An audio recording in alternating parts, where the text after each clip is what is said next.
In today's world of dating apps, social media, and seemingly endless options, staying single can feel like a confusing, even frustrating experience, especially if you're genuinely open to love. You may find yourself wondering, why am I still single?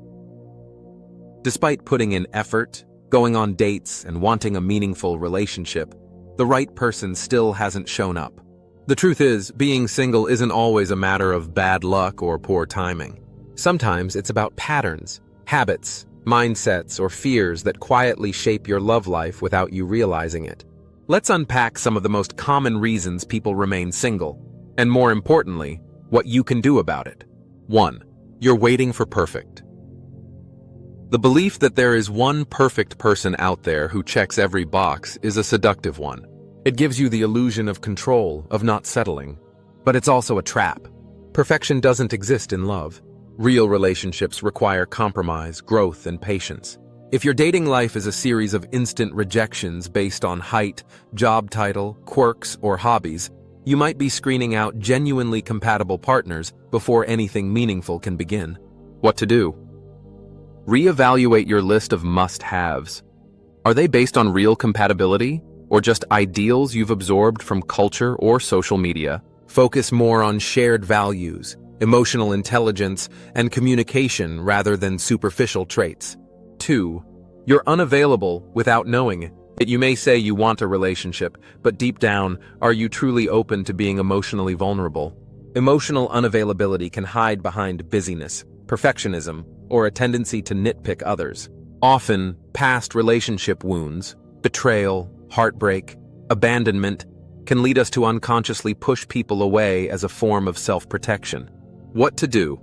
Do a deep dive into your emotional world. Therapy, journaling, or even close conversations with trusted friends can reveal patterns of avoidance.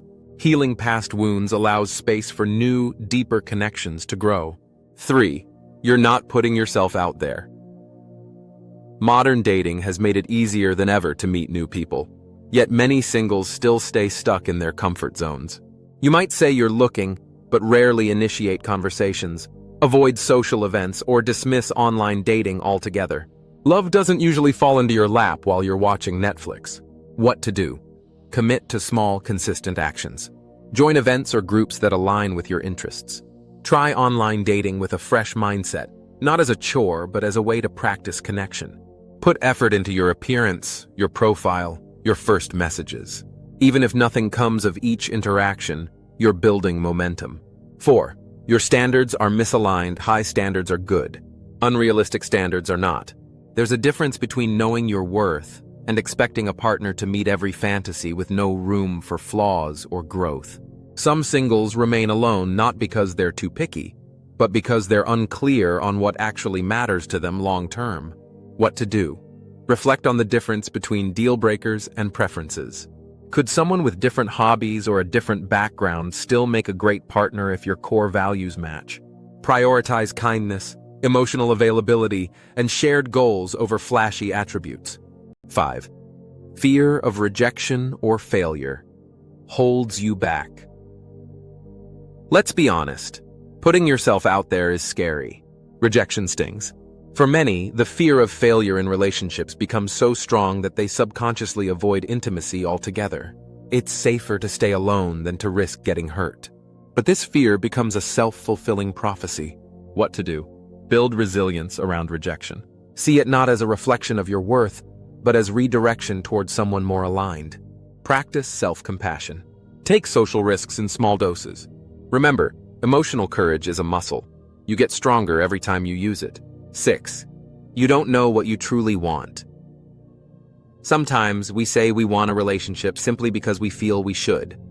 Maybe family, society, or friends pressure us into coupling up. But underneath, we might not be clear on what we really want. Are you craving partnership or just afraid of being alone? What to do? Spend time with yourself. Ask honest questions. What does love look like to me? What kind of life do I want to build? And who fits into that vision? Clarity brings alignment, and when you're clear, you're more likely to attract someone equally intentional. 7. Your energy doesn't match your intentions. You might be saying all the right things. I want a real relationship. but your actions reflect disinterest or avoidance. Maybe you ghost people, date casually but hope for something serious, or say yes to people who don't respect you. Mixed signals confuse both you and potential partners. What to do? Align your actions with your intentions. If you want something serious, date with intention. Be honest. Communicate clearly. Set boundaries. Stop entertaining situationships or emotionally unavailable people. When your energy matches your desires, relationships have room to flourish. Conclusion: being single isn't a flaw. It's a season, and a powerful one if used well. But if you're ready for love and it's not showing up, it's time to look inward. Get honest. Get curious. Shift your patterns. The right relationship doesn't always arrive when you want it, but it often shows up once you're ready to receive it. Start by becoming the partner you're looking for. Love, in its truest form, often meets us at the intersection of readiness and courage.